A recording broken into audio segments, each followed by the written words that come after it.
बिस्मिल्लाहिर्रहमानिर्रहीम अस्सलाम वालेकुम नाजरीन, तुसी देख रहे हो औकात टीवी ते मैं तुहाडा मेज़बान अब्दुल जब्बार अंसारी।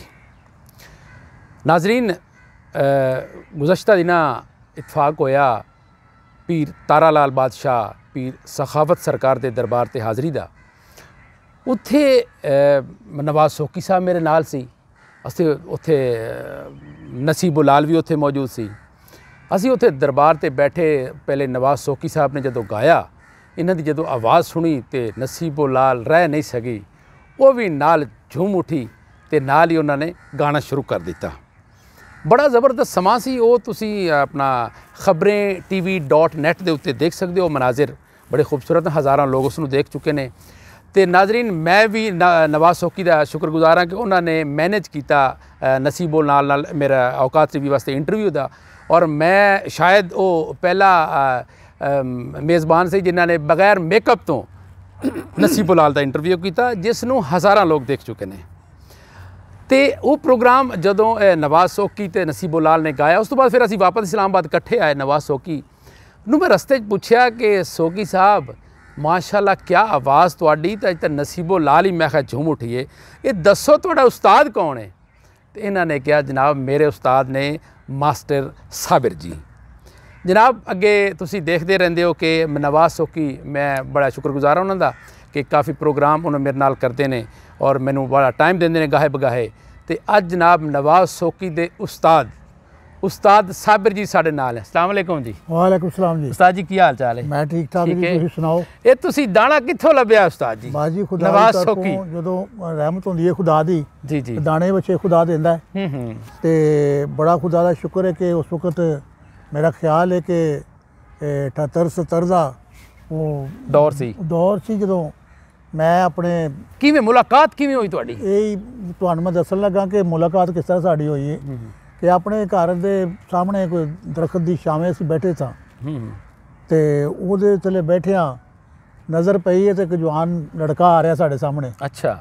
बोसकी दे कपड़े ते बड़ा टैल फैल च ते जिवें गाना भी है ना, मेरा यार पिंडी दा बोसकी दा कमीज पावे ते खुस्सा दे, बड़ा खूबसूरत है। अच्छा, तुहानूं सोहना जवान नजर आया। मैं सोच रहा कि पता नहीं किस नूं मिलना है ने कि कितों आया लड़का।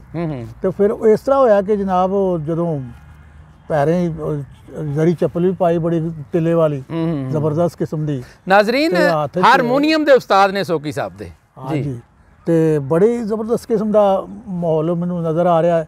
अज भी मैनू इस तरह के वो मेरे सामने फिल्म फिर रही है मेरे ज़हन च। अच्छा। कि हत्थ च इन्हां दे जो जिहड़ा ना बटेरा, अच्छा बटेरा फड़िया सी, बटेरे नूं इस तरह मतलब अपने ख्याल खिडाने वाले थे। बटेरियां दा शौकीन सी। हाँ, वो पता नहीं वो कितना शौक सी इन्हां नूं।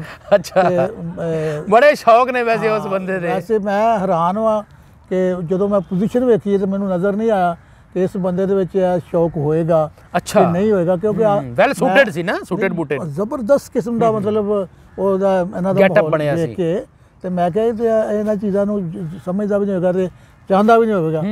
तो बहुत अच्छा मतलब नज़र आ रहे सन। तो जो वेख्या तो बटेरा घटाते घटाते साढ़े कोल ही आके खलो गए। अच्छा। इन्हें एक बंदे का नाम पूछया कि मैं इत्थे इस एरिया दे विच उस्ताद है। अच्छा। तो मैं उहदे कोल जाना तो उन्होंने मिलना है। अच्छा। तो असीं उहनूं जाणदे सां भाई जी, असां सोचिया कि इहदी सेहत जो कुछ भी है जी जी बिल्कुल ठीक ठाक है, तो नाजुक मिजाज बंदा है। हाँ हाँ। तो खुदा जानदा कि मतलब इनू किने दस दिता उस बंदे का एड्रैस। अच्छा। क्योंकि वो जरा बंदा थोड़ा जिहा दूसरे काम वाला सी। ते असां आख्या कि उन्होंने जानने असी भेज भी सकने आ, लेकिन तुसा उत्थे जा की करना उहदे कोल? इन्हें कहा जी मेरा शौक है। अच्छा। कि मैं हारमोनीयम सीखना उन्होंने को। अच्छा अच्छा अच्छा अच्छा। तो मैनू तबले वाला बंदा चाहिए, तो मैं सुनिया सी कि वो बंदा ढोलक तबला बजाता है। अच्छा। तो मैं आख्या जनाब तुसी इस तरह करो कि बचो ਜ਼ਿੰਦਗੀ ਤੁਹਾਡੀ ਬੜੀ ਪਿਆਰੀ ਲੱਗ ਰਹੀ ਹੈ, ਜਿਸਮੋਂ ਜਾਨ ਬੜਾ ਸੋਹਣਾ ਲੱਗ ਰਿਹਾ ਹੈ, ਨਾਜ਼ੁਕ ਮਿਜ਼ਾਜੀ, ਤੇ ਫਿਰ ਜਿੱਥੇ ਤੁਸੀਂ ਜਾ ਰਹੇ ਹੋ ਉੱਥੇ ਜਾ ਕੇ ਤੇ ਨਹੀਂ ਰਹਿਣਾ ਸਭ ਕੁਝ, ਕਿਉਂਕਿ ਉਹਨਾਂ ਦੇ ਵਿੱਚ ਕੋਈ ਥੋੜਾ ਬਹੁਤਾ ਨਸ਼ਿਆਂ ਦਾ ਕੰਮ ਸੀ। ਤੇ ਮੈਂ ਕਿਹਾ ਉੱਥੇ ਕਾਬੂ ਨਾ ਆ ਜਾਣੇ, ਤੇ ਅਸਾਂ ਇਹਨਾਂ ਨੂੰ ਬਚਾਉਣ ਵਾਸਤੇ ਸਲਾਹ ਦਿੱਤੀ। ਅੱਛਾ, ਅਸਾਂ ਕਿਹਾ ਜੀ ਤੁਸੀਂ ਇਸ ਤਰ੍ਹਾਂ ਕਰੋ ਕਿ ਤਬਲਾ ਨਵਾਜ਼ ਵੀ ਤੁਹਾਨੂੰ ਮਿਲ ਜਾਏਗਾ ਤੇ ਬਾਕੀ ਗੱਲਾਂ ਬਾਅਦ ਦੀਆਂ ਨੇ। ਤੇ ਉਹ ਮੇਰੇ ਕੋਲ ਹੀ ਮੇਰਾ ਭਾਣਜਾ ਬੈਠਾ ਸੀ ਵਾਰਿਸ ਨਾਂ ਤੋਂ। ਤੇ ਮੈਂ ਆਖਿਆ ਬਈ ਕੱਲ ਤੋਂ ਤੂੰ ਇਹ ਬੰਦੇ ਦੇ ਨਾਲ ਇਹ ਜਿਹੜਾ ਕੰਮ। ਅੱਛਾ, ਵਾਰਿਸ ਤਬਲੇ ਦਾ ਮਾਸਟਰ ਸੀ? ਹਾਂ ਜੀ, ਮੇਰਾ ਭਾਣਜਾ ਸੀ ਉਹ। ਅੱਛਾ, ਤੇ ਇਹਨਾਂ ਨੇ ਫਿਰ ਕਿਹਾ ਕਿ ਉਸਤਾਦ ਜੀ, ਮਤਲਬ ਮੈਂ ਭਾਈ ਜੀ ਉਦੋਂ ਤੇ ਉਸਤਾਦ ਮੈਨੂੰ ਨਹੀਂ ਸਨ ਕਹਿੰਦੇ, ਕਿਉਂਕਿ ਇਹਨਾਂ ਨੂੰ ਪਤਾ ਹੀ ਨਹੀਂ ਸੀ ਕਿ ਮੈਂ ਉਸਤਾਦ ਹਾਂ। ਅੱਛਾ, ਮੈਂ ਵੀ ਨਹੀਂ ਦੱਸਿਆ ਕਿ ਮੈਂ ਉਸਤਾਦ ਹਾਂ। ਅੱਛਾ, ਤੇ ਕਹਿਣ ਲੱਗੇ ਭਾਈ ਜੀ ਗੱਲ ਇਹ ਕਿ ਮਤਲਬ ਇਹ ਹੁਣ ਕੀ ਬਣੇਗਾ, ਕਿਸ ਤਰ੍ਹਾਂ ਬਣੇਗਾ, ਕਦੋਂ ਮਤਲਬ। ਮੈਂ ਕਿਹਾ ਯਾਰ ਕੱਲ ਤੱਕ ਬੰਦਾ ਤੈਨੂੰ ਦੇ ਦੇਵਾਂਗੇ ਸੀ। ਉਹ ਲੜਕੇ ਕੋਲ ਜ਼ਰਾ ਉਹਦਾ ਤਬਲਾ ਖਰਾਬ ਸੀ। ਇਹ ਮੁਲਾਕਾਤ ਤੁਹਾਡੀ ਕਿਹੜੀ ਜਗ੍ਹਾ ਹੋਈ? ਇਹ G731 ਚ ਹੋਈ ਹੈ। ਅੱਛਾ ਅੱਛਾ, ਗੁਲਸ਼ਨ ਮਾਰਕੀਟ। ਅੱਛਾ ਅੱਛਾ ਅੱਛਾ। ਤੇ ਉਹ ਜਨਾਬ ਇਸ ਤਰ੍ਹਾਂ ਹੋਇਆ ਕਿ ਜਨਾਬ ਉਹ ਲੜਕੇ ਨੇ ਕਿਹਾ ਜੀ ਮੇਰਾ ਤਾਂ ਤਬਲਾ ਹੀ ਖਰਾਬ ਹੈ। ਅੱਛਾ, ਇਹ ਬੜਾ ਦਲੇਰ ਬੰਦਾ ਵੇਖਿਆ ਜੀ, ਉਸੇ ਟਾਈਮ ਕਹਿਣ ਲੱਗਾ ਜੀ ਪੈਸੇ ਕਿਤਨੇ ਲੱਗਦੇ ਨੇ ਭਾਈ ਜੀ, ਮੈਂ ਠੀਕ ਕਰਾਣਾ। ਹਾਂ, ਸ਼ੌਕ ਸੀ ਨਾ, ਸ਼ੌਕ ਦਾ ਮੁੱਲ ਨਹੀਂ ਨਾ। ਮੈਂ ਨਹੀਂ ਬੋਲਿਆ, ਮੈਂ ਕਿਹਾ ਯਾਰ ਗੱਲ ਅਸਲੀ ਇਹ ਵੀ ਕਿ ਮੈਨੂੰ ਤਾਂ ਪਤਾ ਹੀ ਨਹੀਂ, ਹੁਣ ਜਿਹੜੀ ਚੀਜ਼ ਉਹਨੂੰ ਪੁੱਛ ਲੈਣਾ। ਜੀ ਜੀ ਜੀ। ਉਹਨੇ ਕਿਹਾ ਜੀ ਇਤਨੇ ਪੈਸੇ ਲੱਗਦੇ ਨੇ, ਪਤਾ ਨਹੀਂ 150 ਕੋ 200 ਉਸ ਟਾਈਮ ਦੇ, ਬੜਾ ਪੁਰਾਣਾ ਦੌਰ ਸੀ ਨਾ। ਜੀ ਜੀ। ਇਹਨਾਂ ਉਸ ਟਾਈਮ ਜਨਾਬ ਕੱਢੇ ਪੈਸੇ, ਆ ਲਓ ਜੀ ਭਾਈ ਜੀ। ਇਹਨਾਂ ਨੇ ਵੇਖਿਆ ਕਿ ਮੇਰਾ ਵਾਕਫ ਹੈ, ਕੌਣ ਹੈ, ਕੀ ਹੈ, ਤੇ ਮੇਰੇ ਪੈਸੇ ਮਰ ਜਾਣਗੇ। ਨਹੀਂ ਸੋਚਿਆ ਨਹੀਂ, ਸ਼ੌਕ ਦੀ ਇੱਕ ਹੱਦ ਹੈ। ਜੀ ਜੀ ਜੀ, ਕਿਆ ਬਾਤ ਹੈ, ਸਹੀ ਬਾਤ ਹੈ। ਉਹ ਜਨਾਬ ਲੜਕੇ ਨੇ ਜਨਾਬ ਫਿਰ ਕਿਹਾ ਜੀ ਅੱਛਾ ਜੀ ਮੈਂ ਤਿਆਰੀ ਕਰਕੇ, ਉਹ 2 ਦਿਨ ਹੋ ਗਏ ਉਹ ਨਾ ਆਇਆ। ਮੈਂ ਬਜ਼ਾਤੇ ਖੁਦ ਫਿਰ ਇਹਦੇ ਕੋਲ ਪਹੁੰਚ ਗਿਆ। ਉੱਥੇ ਪਹੁੰਚਿਆ ਤੇ ਜਾ ਕੇ ਤੇ ਮੈਂ ਉਹ ਜਿਹੜੀ ਕੋਈ ਢੋਲਕ ਹੈ ਸੀ ਉਹ ਮਾੜੀ ਮੋਟੀ। ਪਹਿਲੇ ਇਹ ਢੋਲਕ ਤੁਸੀਂ ਇਹਨਾਂ ਨੂੰ ਸਿਖਾਉਣ ਲੱਗੇ ਸੀ? ਹਾਂ, ਨਾ ਇਹਨਾਂ ਨੂੰ ਸੰਗਤ ਚਾਹੀਦੀ ਸੀ। ਅੱਛਾ ਅੱਛਾ, ਇਹਨਾਂ ਹਾਰਮੋਨੀਅਮ ਲੈ ਲਿਆ ਸੀ। ਠੀਕ ਠੀਕ। ਇਹਨਾਂ ਕਿਹਾ ਜੀ ਮੇਰਾ ਮਾਮਾ ਜੀ ਨੇ, ਤੇ ਉਹ ਕਹਿੰਦੇ ਨੇ ਸਾਰੇ ਢੋਲਕ ਤੋਂ ਬਗੈਰ ਕੱਲੇ ਹਾਰਮੋਨੀਅਮ ਨਾਲ ਗੱਲ ਨਹੀਂ ਬਣਦੀ ਨਾ। ਨਹੀਂ ਨਾ ਬਣਦੀ ਜੀ, ਸਾਰੇ ਸਾਜ਼ੋ ਸਮਾਨ ਹੋਵੇ ਤੇ ਮਹਿਫਿਲ ਬਣਦੀ ਹੈ, ਸਮਾਂ ਬਣਦਾ ਹੈ। ਨਾਲੇ ਸਰ ਜੀ ਮੌਸੀਕੀ ਦਾ ਮਤਲਬ ਹੀ ਸੰਗਤ ਹੈ। ਸੰਗਤ ਹੈ, ਸੰਗਤ ਜਿਹੜੀ ਜਿੰਨਾ ਤੱਕ ਨਾਲ ਨਾ ਹੋਵੇ ਮਜ਼ਾ ਨਹੀਂ ਆਉਂਦਾ, ਮਜ਼ਾ ਨਹੀਂ ਆਉਂਦਾ। ਤੇ ਉਹ ਫਿਰ ਇਹਨਾਂ ਨੂੰ ਮੈਂ ਕਿਹਾ ਕਿ ਚਲੋ ਮੈਂ ਆ ਗਿਆ ਵਾਂ ਤੇ ਮੈਂ ਤੁਹਾਡੇ ਨਾਲ ਗੁਜ਼ਾਰਾ ਕਰਨਾ ਭਾਈ ਜੀ। ਇਹ ਕਹਿਣ ਲੱਗੇ ਠੀਕ ਹੈ ਜੀ। ਜਦੋਂ ਮੈਂ ਸ਼ੁਰੂ ਕੀਤਾ ਤੇ ਇਹਨਾਂ ਨੇ ਉਹ ਹਾਰਮੋਨੀਅਮ ਛੇੜਿਆ। ਅੱਛਾ, ਛੇੜਿਆ ਤੇ ਮੈਂ ਵੇਖਿਆ ਇਹ ਤੇ ਬਿਲਕੁਲ ਪਤਾ ਹੀ ਨਹੀਂ ਇਹਨੂੰ ਤੇ ਵਿਚਾਰੇ ਨੂੰ। ਤੇ ਮੈਨੂੰ ਪਤਾ ਸੀ। ਮੈਂ ਕਿਹਾ ਯਾਰ ਤੂੰ ਇਸ ਤਰ੍ਹਾਂ ਕਰਕੇ ਇੱਥੋਂ ਇਸ ਤਰ੍ਹਾਂ ਕਰਕੇ ਵਜਾ ਲੈ, ਇਸ ਤਰ੍ਹਾਂ ਕਰਕੇ ਵਜਾ ਲੈ। ਤੇ ਇਹਨੇ ਉਸ ਤਰ੍ਹਾਂ, ਇਹ ਤੁਸੀਂ ਇਬਤਦਾ ਨੂੰ ਸਿਖਾਉਣ ਦੀ ਕਰ ਰਹੇ ਹੋ? ਐਵੇਂ ਮਤਲਬ ਮੈਂ ਸਲਾਹ ਦਿੱਤੀ ਨਾ। ਇਹਨਾਂ ਕਿਹਾ ਕਿ ਉਹ ਜੀ ਮੈਂ ਸੁਣਿਆ ਸੀ ਕਿ ਇਹ ਜਿੱਥੇ ਤੁਸੀਂ ਹੋ ਇਸ ਏਰੀਏ 'ਚ ਇੱਕ ਮਾਸਟਰ ਸਾਬਰ ਵੀ ਹੈ। ਅੱਛਾ, ਉਦੋਂ ਤੱਕ ਇਹਨੂੰ ਪਤਾ ਨਹੀਂ ਸੀ ਕਿ ਮਾਸਟਰ ਸਾਬਰ ਹੈ? ਮੈਨੂੰ ਕਹਿ ਰਹੇ ਨਾ। ਤੇ ਮੈਂ ਫਿਰ ਇਹਨਾਂ ਨੂੰ ਕਿਹਾ, ਮੈਂ ਕਿਹਾ ਤੁਹਾਨੂੰ ਉਹ ਵੀ ਮਿਲ ਜਾਏਗਾ, ਤੁਸੀਂ ਫਿਕਰ ਨਹੀਂ ਕਰਨਾ, ਤੁਸੀਂ ਆਪਣੀ ਰਿਹਰਸਲ ਕਰੋ। ਅੱਛਾ, ਦੱਸਿਆ ਨਹੀਂ ਤੁਸੀਂ? ਨਾ, ਮੈਂ ਨਹੀਂ ਦੱਸਿਆ। ਵਾਹ ਜੀ ਵਾਹ। ਇਹ ਬੜੇ ਅੱਛੇ ਤਰੀਕੇ ਨਾਲ ਜਨਾਬ ਇਹਦੇ ਮਹਿਫਲ ਸਾਰੀ ਕਰਾਈ। ਅੱਛਾ, ਉਸ ਤੋਂ ਬਾਅਦ ਉਹ ਲੜਕਾ ਵੀ ਆ ਗਿਆ। ਫਿਰ ਉਹਨੂੰ ਨਾਲ ਲੈ ਕੇ ਮੈਂ ਇਹਨਾਂ ਕੋਲ ਪਹੁੰਚਿਆ ਜਦੋਂ। ਅੱਛਾ, ਤੇ ਇਹਨਾਂ ਕਿਹਾ ਜੀ ਕਿ ਉਹ ਬੜੀ ਮਿਹਰਬਾਨੀ ਜਨਾਬ ਤੁਸੀਂ ਆ ਗਏ ਹੋ। ਤੇ ਮੈਂ ਤੁਹਾਨੂੰ ਕਿਹਾ ਸੀ ਕਿ ਮੇਰੇ ਮਾਮੂ ਜੀ ਉਹ ਤੇ ਹੁਣ ਠੀਕ ਨਹੀਂ, ਬਿਮਾਰ ਨੇ, ਤੇ ਮੈਨੂੰ ਮਾਸਟਰ ਸਾਬਰ ਨਾਲ ਮਿਲਾ ਦਿਓ। ਅੱਛਾ, ਤੇ ਮੈਂ ਕਿਹਾ ਯਾਰ ਮੈਂ ਤੇਰੇ ਸਾਹਮਣੇ ਬੈਠਾ ਵਾਂ।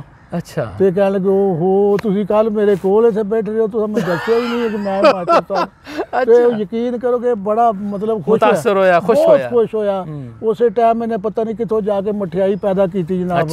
ਫਟਾਫਟ ਇਹਨੇ ਜਨਾਬ ਦੂਸਰਾ ਕੰਮ ਹੀ ਨਹੀਂ ਸੋਚਿਆ। ਕਹਿਣ ਲੱਗਾ ਹੈ ਲੋ ਜੀ ਭਾਈ ਜੀ ਜੋ ਕੁਝ ਹੈ ਮੇਰਾ ਕੋਈ ਕੁਝ ਹੀ ਹੈ। ਤੇ ਉਹ ਬਿਲੂ ਏਰੀਆ ਸੀ, ਉੱਥੇ ਉਹ ਮਤਲਬ ਠੇਕੇਦਾਰ ਦੇ ਨਾਲ ਆਪਣਾ ਇਹਨਾਂ ਦਾ ਕੋਈ ਸੰਗਤ ਸੀ, ਉੱਥੇ ਹੀ ਇਹਨਾਂ ਡੇਰਾ ਲਾ ਲਿਆ ਫਿਰ ਬੇਸਮੈਂਟ 'ਚ। ਤੇ ਬਸ ਫਿਰ ਰਾਤ ਦਿਨ ਲਗਾਤਾਰ ਮੌਸੀਕੀ ਚੱਲ ਰਹੀ ਹੈ। ਮੌਸੀਕੀ ਚੱਲ ਰਹੀ ਜਨਾਬ।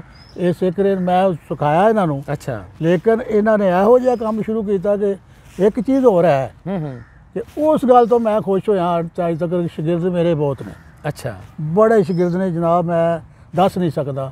ਕਈਆਂ ਦੇ ਮੈਨੂੰ ਨਾਮ ਹੀ ਨਹੀਂ ਯਾਦ ਰਹਿੰਦੇ। ਅੱਛਾ ਅੱਛਾ, ਲੇਕਿਨ ਉਹਨਾਂ ਦੇ ਵਿੱਚੋਂ ਸ਼ਾਹਜ਼ੋਰ ਤੇ ਦਲੇਰ। ਅੱਛਾ, ਸ਼ਾਗਿਰਦ ਨਵਾਜ਼ ਸੋਕੀ। ਅੱਛਾ, ਵੈਰੀ ਗੁੱਡ। ਜਿੱਥੇ ਵੀ ਇਹਨਾਂ ਨੇ ਗੱਲ ਕੀਤੀ ਹੈ ਡਟ ਕੇ ਤੇ ਪੂਰੇ ਆਏ ਨੇ, ਔਰ ਕੰਮ ਕਰਕੇ ਵਿਖਾਇਆ ਜਿਹੜਾ ਇਹਨਾਂ ਕਿਹਾ ਉਹ ਹੋ ਗਿਆ। ਤੇ ਕਰਕੇ ਵਿਖਾਇਆ ਇਹਨਾਂ ਦੇ ਮੁਰਸ਼ਿਦ। ਇਹਨਾਂ ਨੇ ਹਾਰਮੋਨੀਅਮ ਕਿੰਨੇ ਦਿਨਾਂ ਬਾਅਦ ਤੁਹਾਡੇ ਹਿਸਾਬ ਵਿੱਚ ਕੰਟਰੋਲ ਕਰ ਲਿਆ? ਇਹਨਾਂ ਨੇ 1 ਮਹੀਨੇ ਦੇ ਅੰਦਰ ਅੰਦਰ ਜਨਾਬ ਆਪਣਾ ਕੰਮ। ਆਮ ਬੰਦਾ ਜਿਹੜਾ ਉਹ ਕਿੰਨੇ ਅਰਸਾ ਲਾ ਦਿੰਦਾ ਸੀ? ਉਹ ਕਮ ਸੇ ਕਮ 2-3 ਸਾਲ ਲਾਉਂਦਾ ਹੈ। ਅੱਛਾ ਅੱਛਾ, ਇਹ ਖੁਦਾਦਾਤ ਸਲਾਹੀਅਤ ਹੁੰਦੀ ਹੈ ਜੀ, ਬੜੀ ਜੀ। ਕੁਝ ਲੋਕ ਇਹ ਕੰਮ ਨੂੰ ਸਾਲਾਂ 'ਚ ਕਰਦੇ ਨੇ, ਕੁਝ ਲੋਕ ਉਹ ਦਿਨਾਂ 'ਚ ਕਰ ਲੈਂਦੇ ਨੇ। ਜੀ ਜੀ, ਇਹਨਾਂ ਦਾ ਇਸ਼ਕ ਸੀ। ਹਾਂ, ਇਹਨਾਂ ਦਾ ਇਸ਼ਕ ਸੀ। ਅਸਲ ਉਸਤਾਦ ਜੀ ਗੱਲ ਇਹ ਹੁੰਦੀ ਹੈ, ਹਾਂਜੀ, ਉਸਤਾਦ ਦਾ ਤਵੱਜੋ ਹੋਵੇ ਸਿਖਾਉਣ ਦੀ। ਜੀ ਜੀ, ਤੇ ਸ਼ਾਗਿਰਦ ਦੀ ਖਾਹਿਸ਼ ਹੋਵੇ ਸਿੱਖਣ ਦੀ ਅਸਾਂ ਛਪਾਇਆ ਫਿਰ ਟਾਈਮ ਨਹੀਂ ਲੱਗਦਾ ਅਸਾਂ ਇਹਨਾਂ ਕੁਝ ਪਾਇਆ ਕੁਝ ਹਾਂ ਤੁਸੀਂ ਹੁਨਰ ਦੇ ਦਿੱਤਾ ਨਾ ਇਹਨਾਂ ਨੂੰ ਕਿਉਂਕਿ ਇਹਨਾਂ ਦੇ ਤਲਬ ਸੀ ਹਾਂ ਜੀ ਤੁਸੀਂ ਦੇਣ ਦੇ ਹਾਂ ਜੀ ਉਸਤਾਦ ਨੂੰ ਸ਼ਾਗਿਰਦ ਦੀ ਮਿਜ਼ਾਜ ਤੋਂ ਪਤਾ ਲੱਗ ਜਾਂਦਾ ਹੈ ਤੇ ਨਾਲੇ ਅਦਬ ਬੜੀ ਚੀਜ਼ ਹੈ ਜੀ ਜਨਾਬ ਉਸਤਾਦ ਮੈਂ ਇਹਨਾਂ ਨੂੰ ਫਿਰ ਦੱਸਿਆ ਕਿ ਜਿੱਥੇ ਵੀ ਗਾਣਾ ਹੈ ਤੇ ਇਹ ਨਹੀਂ ਵੇਖਣਾ ਸਾਹਮਣੇ ਕੌਣ ਬੈਠਾ ਹੈ ਕੋਈ ਖਾਨ ਸਾਹਿਬ ਬੈਠਾ ਹੈ ਕੋਈ ਜਿਹੜਾ ਮਰਜ਼ੀ ਬੈਠਾ ਤੁਸੀਂ ਆਪਣਾ ਗਾਣਾ ਬਸ ਠੀਕ ਕਿਸੇ ਦਾ ਗਾਣਾ ਨਹੀਂ ਆਪਣੇ ਕੰਮ ਵੱਲ ਤਵੱਜੋ ਕਰਨੀ ਹੈ ਕਿਸੇ ਗਾਣਾ ਨਹੀਂ ਗਾਣਾ ਆਪਣਾ ਗਾਣਾ ਵੈਰੀ ਗੁੱਡ ਆਪਣੇ ਗਾਣੇ ਤੋਂ ਮੁਰਾਦ ਇਹ ਕਿ ਕਈ ਲੋਕੀ ਅੰਦਾਜ਼ ਬਣਾਉਂਦੇ ਜੀ ਮੈਂ ਮਹਿਦੀ ਬਣ ਜਾਵਾਂ ਗੁਲਾਮ ਅਲੀ ਬਣ ਜਾਵਾਂ ਤੇ ਖਾਨ ਸਾਹਿਬ ਬਣ ਜਾਵਾਂ ਆਪਣਾ ਮਕਾਮ ਪੈਦਾ ਕਰ ਇਹਦੇ ਨਾਲ ਗਾਣਾ ਕਾਮਯਾਬ ਨਹੀਂ ਹੈ ਵੈਰੀ ਗੁੱਡ ਕਾਮਯਾਬੀ ਇਹ ਅੰਦਾਜ਼ ਆਪਣਾ ਪੇਸ਼ ਆਪਣਾ ਅੰਦਾਜ਼ ਇੱਕ ਮੁਨਫਰਿਦ ਅੰਦਾਜ਼ ਹੋਵੇ ਬੜੀ ਖੁਸ਼ੀ ਹੈ ਕਿ ਅੱਜ ਵੀ ਜਿੱਥੇ ਵੀ ਪੇਸ਼ ਕਰਦੇ ਮੈਂ ਵੇਖਣਾ ਸੁਣਨਾ ਤੇ ਮੈਨੂੰ ਖੁਸ਼ੀ ਹੁੰਦੀ ਆਪਣੇ ਅੰਦਾਜ਼ ਨੂੰ ਪੇਸ਼ ਕਰਦੇ ਨੇ ਜੀ ਜੀ ਤੇ ਬੜਾ ਖੁਦਾ ਦਾ ਸ਼ੁਕਰ ਹੈ ਕਿ ਵੇਖੋ ਹਰ ਜਗ੍ਹਾ ਤੇ ਕਾਮਯਾਬ ਨੇ ਤੇ ਇਹਨਾਂ ਨੂੰ ਦੋਸਤ ਵੀ ਜਾਂ ਬਾਕੀ ਦੂਸਰਾ ਕੰਮ ਹੋਰ ਸੀ ਇਹਨਾਂ 'ਚ ਥੋੜਾ ਜਿਹਾ ਉਹਨਾਂ ਨੇ ਆਪਣਾ ਟੀਵੀ ਚੈਨਲ ਵੀ ਬਣਾ ਲਿਆ ਹੈ ਜਨਾਬ ਤੁਹਾਡੇ ਇਤਲਾਹ ਵਾਸਤੇ ਯਾਰ ਸੇ ਸੋਕੀ ਟੀਵੀ ਦੇ ਨਾਲ ਦੇਖੋ ਤੁਸੀਂ ਬਹੁਤ ਜ਼ਬਰਦਸਤ ਪਰਫਾਰਮੈਂਸ ਇਹਨਾਂ ਦੀ ਮਤਲਬ ਸਾਨੂੰ ਮਤਲਬ ਖੁਸ਼ੀ ਹੋਈ ਹੈ ਕਿ ਇਹਨਾਂ ਨੇ ਬੜੀ ਮਿਹਨਤ ਕੀਤੀ ਹੈ ਸਾਡਾ ਇੱਕ ਨਾਮ ਹੈ ਕਿ ਸਾਡੇ ਸ਼ਾਗਿਰਦ ਨੇ ਬਹੁਤ ਕੁਝ ਕਮਾਇਆ ਸਾਡੇ ਕੋਲੋਂ ਤੇ ਅਸੀਂ ਬੜੇ ਖੁਸ਼ ਆ ਲੇਕਿਨ ਉਸ ਟਾਈਮ ਦੇ ਵਿੱਚ ਥੋੜਾ ਜਿਹਾ ਲੜਕਪਨ ਵੀ ਇਹਨਾਂ 'ਚ ਹੈ ਸੀ ਤੇ ਫਿਰ ਮੈਂ ਆਸਤੇ ਆਸਤੇ ਸਮਝਾਇਆ ਜੀ ਜੀ ਜੀ ਮੈਚੁਰਿਟੀ ਆਂਦੀ ਗਈ ਰੋਜ਼ ਇਹਨਾਂ ਦਾ ਪੈਰ ਥਾਣੇ 'ਚ ਹੁੰਦਾ ਸੀ ਮੈਂ ਕਿਹਾ ਯਾਰ ਓਏ ਮੈਂ ਸੁਣਿਆ ਜੀ 302 ਦੇ ਕੇਸ 'ਚ ਅੰਦਰ ਵੀ ਰਹੇ ਨੇ ਪਤਾ ਤੁਹਾਨੂੰ ਉਸਤਾਦ ਮਤਲਬ ਇਹਨਾਂ ਨੇ ਹੋਰ ਕੰਮ ਵੀ ਬੜੇ ਮਾਰ ਕਟਾਈ ਇਹ ਉਹ ਅੱਛਾ ਸ਼ੌਕੀਆ ਲੜਾਈ ਜੰਗ ਜੂ ਟਾਈਪ ਬੰਦੇ ਹਾਂ ਸ਼ੌਕੀਆ ਲੜਾਈ ਕਰਨੀ ਜਨਾਬ ਅੱਛਾ ਯਾਰ ਹੋਰਾ ਜਵਾਨੀ ਦਾ ਖੂਨ ਹੁੰਦਾ ਨਾ ਜੀ ਐਸਾ ਫਿਰ ਸਮਝਾਇਆ ਫਿਰ ਵੇਖੋ ਨਾ ਜੀ ਉਹਦੇ ਵਿੱਚ 302 ਚ ਵੀ ਖੁਦਾ ਨੇ ਦੀ ਮਦਦ ਕੀਤੀ ਪੀਰੋ ਮੁਰਸ਼ਿਦ ਦੀ ਮਦਦ ਨਾਲ ਉਹਨਾਂ ਦੀਆਂ ਦੁਆਵਾਂ ਨਾਲ